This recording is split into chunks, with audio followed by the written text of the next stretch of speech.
So I grew up in Cheyenne, Wyoming, which is not exactly like a sports atmosphere. I actually grew up playing soccer, swimming, and I just really wanted to explore some other things, so I started skiing. This is just a whole nother world, getting in the air, spinning, jumping. From age 13 to 18, I was on Team Breck, which is a really nice program. We got to ski with coaches that went on to coach the US team. We had the US team coming by and basically showing us how fast we actually need to go and, jumping off things that we couldn't.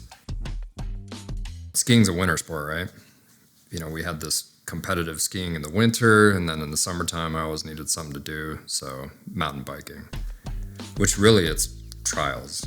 So that's jumping up on things, that's jumping off cars, and, look up Danny Mackisco on YouTube and you'll know what I'm talking about. I trained skiing in the winter, I trained mountain biking in the summer, I competed in both. It taught me a lot about preparedness.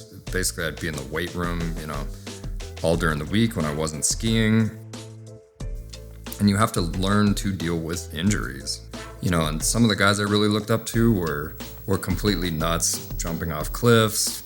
I used to watch these skiing videos. You'd see the guys do these crazy tricks. They land, they're good, they keep going, but what you don't see behind the scenes of these ski movies is all the hits they take over and over and over. Like a lot of sports, you just have to deal with injuries. That's where I ended up. I was a beat up old mogul skier at the ripe old age of 21.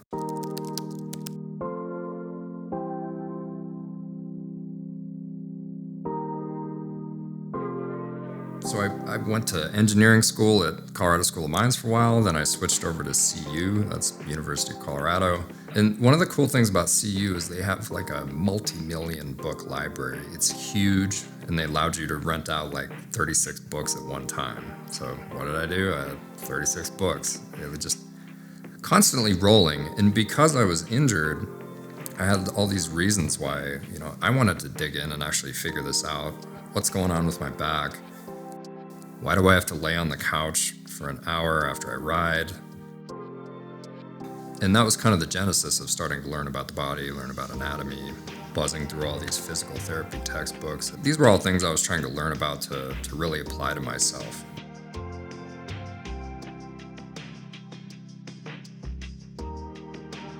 I was able to really take that knowledge and personal experience to move on and start working with other people. So while I was in college, I was also working at a clinic doing kind of high-end corrective exercise. When you work with a broad spectrum of clinicians, surgeons, therapists, chiros, you start to see that these people think in different ways, they've been schooled in different ways, and it's always like, what's the common denominator? And, in a nutshell, it's like, well, everybody has a spine. And how do you put together tools or techniques that actually, affect and make change? And so RAD was born out of this concept where we'd work on these people for an hour, we see them next week, we see them the week after. I always knew at that time period, it was like, what are you doing at home? What are you doing with the rest of your 23 hours in the day? RAD really came about just to assist in this journey.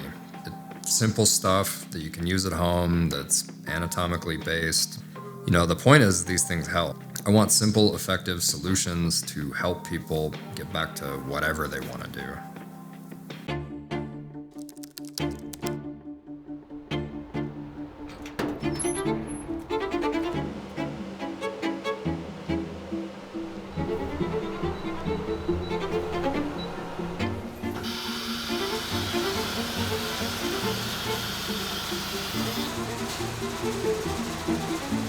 I've been building things my whole life. Since I was a kid, this started with building bike ramps and jumps and blocks and all kinds of stuff for us to do trials on. My dad was a manufacturer as well, so he'd come out there, see what we're building, or screwing it here, and he'd go, oh, that's not gonna work, you need a brace here, and we're just young kids, we don't know. Fix it, keep moving on, iterate, build a bigger one, keep going on and on.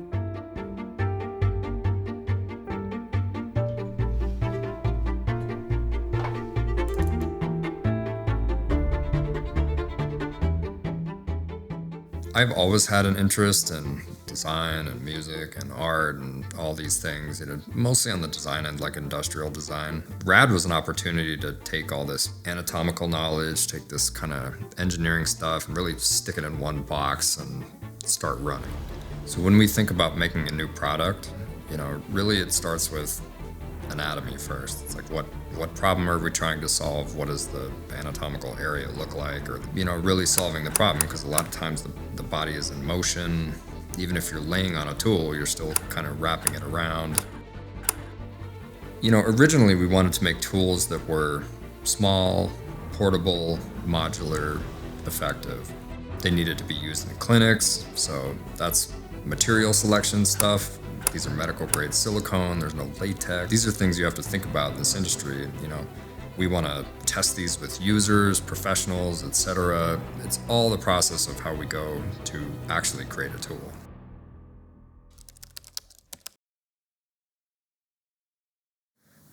So RAD kind of originally started because I had this back pain from skiing and I was beat up, and I'd already broken my skull and my ribs and collarbone and shoulder and on down the line. But a few years ago, I came back home early from the ski hill. I actually came to plow my own driveway, and I left everybody back at the ski resort. I was there by myself, and I was like, geez, I got a gigantic pile of snow here. It's 6 feet tall. Like, I could have a jump here in 5 minutes. So what I do, I built a quick jump. I set up the Instagram camera. I had this huge pile of snow. I quickly kind of shoveled together a jump. I was like, nice. I'll do a little backflip, get a quick Instagram video, bing, bang, bong, we'll make some dinner.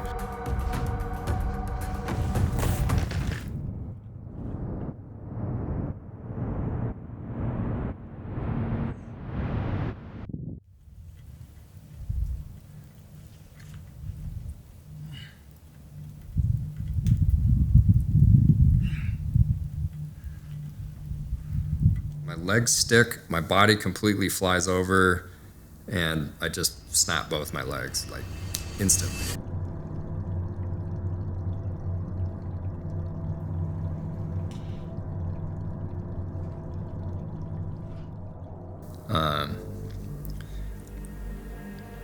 Like any person who's, done crazy sports out there, you just kind of lay there for a minute and you're like, okay, walk it off. You're fine. That hurt. I didn't even realize my legs were broken at the time, but I went to get up and I realized my knee was disconnected from my foot. So I was like, oh my God, what are we going to do here? I sat there, gathered myself, and I just knew in the moment, I was like, okay, we just got to grin and bear it and hike back up this hill. By hike, it's like army crawl with your legs kind of dangling behind you.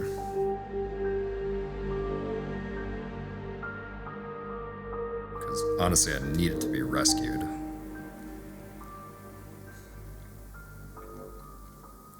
After making it through this whole mess, finally I'm able to get a hold of 911. And at the time, I didn't even know both legs were broken. I was trying to stand up on my left leg, which my knee was basically just totally destroyed.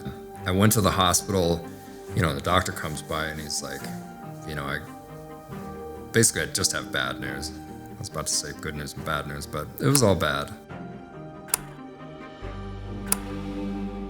The doctor's like, listen, both your legs are broken, both of them need surgery. And I was just like, oh my God, you gotta be kidding me. The bottom of my ankle, if this was your ankle, both of these bones just completely exploded. They were in a million pieces. They have to put this X-Fix thing on your leg, this external fixator, for 3 weeks just to wait till the swelling goes down. I had a surgery following to put in all the titanium plates and stuff. And then following that, they were able to do the same thing on my knee. The interesting thing from like a RAD perspective and all these things that I've done with my life is I got to start at square one again, which doesn't happen for most people. And by square one, I mean when I got out of the casts and out of the hospital and get the staples out and all this stuff, My ankle was so locked up.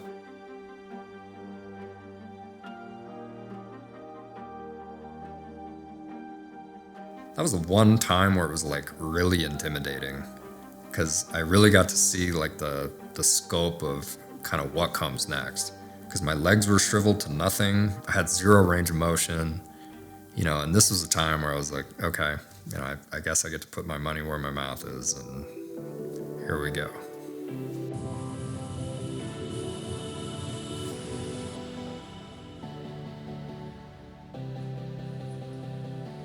Woohoo!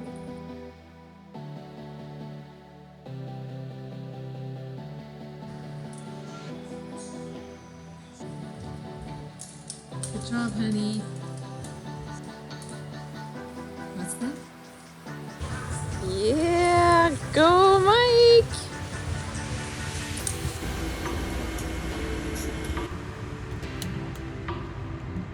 Where's that walk?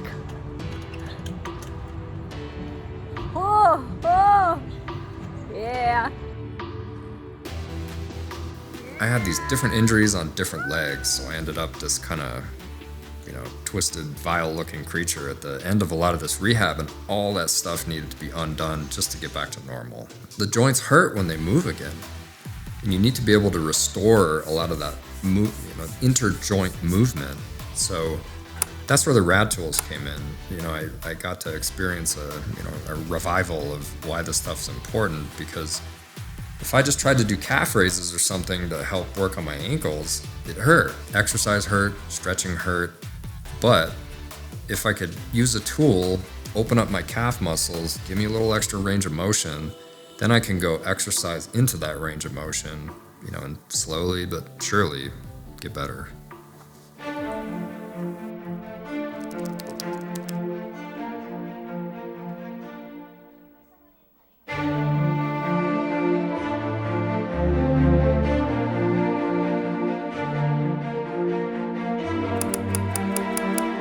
So now I'm basically back to normal.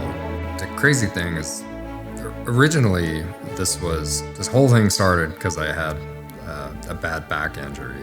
That's like the nexus of RAD and me learning about all this stuff, and I fast forward 10 years, I kind of get to do this again, which sucked, but, I got to learn a ton out of this, and, I feel accomplished having gone through it all. And one of the things this really reinforced in me is, when you go to see a therapist, they're helping you out, but really you're doing the work. It's that thing where they help you for an hour, but you got the rest of the 23. You have to take control. You do this work. Even if you have aches and pains, which are inevitably gonna come, it's like you can take care of the stuff at home. You can fix it yourself, and it's that kind of. It's not a rebellious attitude, but it's an important one to carry forward. In a lot of our tools, you'll see this welcome to the RAD life thing here in the middle. Well, that's just kind of a fun statement. What that means to me personally is, how do you feel great in your body? That's RAD. That's what I'm looking for. When I think about RAD and the future and what it can bring to people, it's like, yeah, I wanted to bring that exact same thing.